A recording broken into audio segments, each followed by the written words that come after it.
Tech and 10, Richard here. As I mentioned in my previous video, the ITP Mega Mayhems, they were a little bit too close to the outer, not the inner, the outer tie rod. If you watch the last video, you'll get that little joke. Anyways, Quad Boss, got 4 of them. I think they're around 169 bucks. There's the part number 563868. 170 for 4. They're very, very well made and well machined. It's important that you put them back to back. Just give them a little rock back and forth. I can't do it because I got the camera in the other hand, but you need to make sure they're flat. I watched another video where a guy bought a couple cheaper versions and they were warped pretty bad, severely. You couldn't put them on the machine.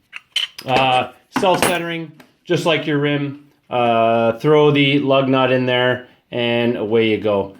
And you want to make sure you contact the manufacturer to get the proper torque specs. So for mine, it was, I'm going to go with 72 and hopefully everything's going to be okay. These are exactly 1 inch wide. So they'll give me exactly 1 inch or maybe a little bit more depending on the width of the rim or the thickness of the rim. Anyways, let's move down to the bike. All right, guys, here we are. Hub is all cleaned off. Just use your, wire brush. I put some anti-seize on there. You're gonna want to put some anti-seize on the back of it. Just, it's always good to put anti-seize on something you may want to take off in the future. I can't see me wanting to take this off for any particular reason, but you never know. We're gonna put some blue Loctite on those studs. Actually, I could do that right now. You just need a little bit. Not a lot. But obviously, we don't want to use the red stuff because you never get the damn things off. You could get them off, I suppose. You just have to heat them up, but...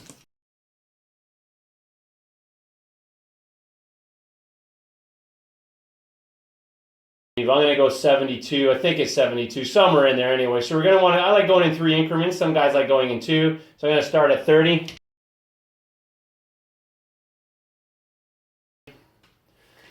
We're going to boost her up to somewhere in the 40, 45 range. And the last but not least increment, we shall find it. 72 and a half.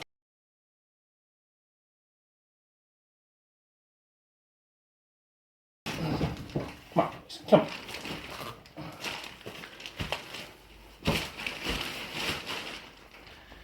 We are tight on those.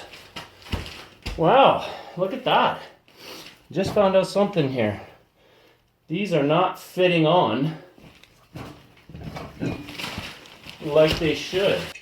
I checked for fitment on the rotor or on the hub, but I didn't check for fitment on my rim before I torqued it down. That was pretty stupid of me. They are tight. Holy crap.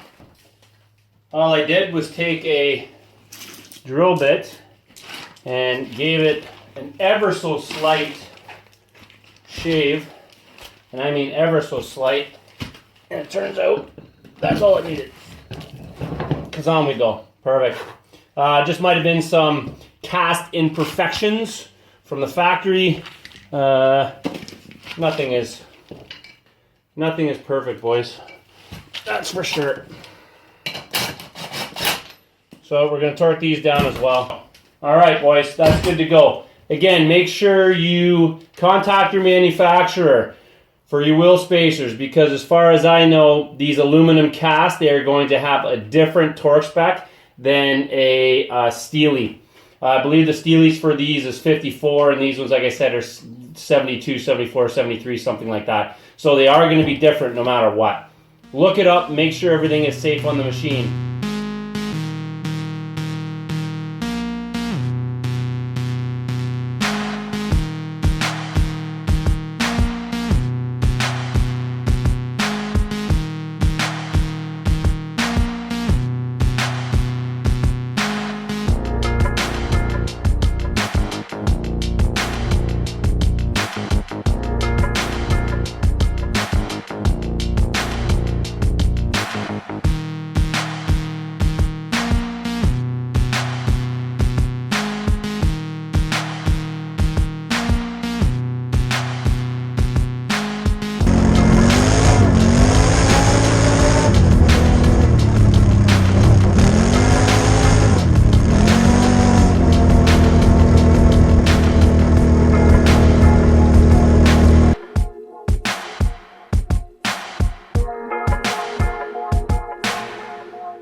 So I went out for a ride.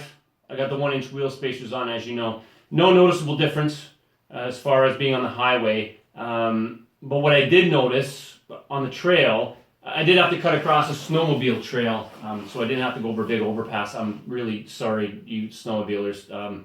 I went really, really slow, and I didn't leave any marks. You wouldn't even know I was there if I didn't tell you. Going in and out of the twisties at low speeds on that, I could really feel it grabbing way more than it did before. So yeah, that extra inch on either side made a difference as far as that goes. This thing's got 48 inches on the front now. And like I mentioned in the other video, I did lose 3/4 of an inch down the center, because obviously when you go out, you're going to lose down the center. And that's fine. I'll look at other options of getting it back up. A little bit more higher ride height. I do have another issue. At about 35 kilometers an hour, this thing has a shake. It'll be okay, and then I'll have a shake, then it'll be okay and I'll have a shake. It's not supposed to be that way. I do need a wheel bearing on this side, which I'm going to replace next week. But it also has way too much toe out on the front, so I'm going to do a bit of an alignment to see if that makes a difference, bring it in. Other than that, if that doesn't solve it, then I'm going to have to start going through the bike and see if anything's bent or out of whack, and just kind of pick away. It's okay on the trails, but if you're doing 30 or 40 on the trails, that's still going to happen. That shudder's still going to be there. You might not feel it as much because you're going through the bumps and whatnot, as opposed to a smooth road. But it's still going to be there, and it shouldn't be there at all. So there you go, wheel spacers and wheels. That's about it for this one. So thanks very much for watching. Stay safe on the trails. Go slow where you need to go slow. Don't act like a dick because you put everyone else in danger, and look out for your buds. Thank you very much for watching, and we'll see you next time, guys.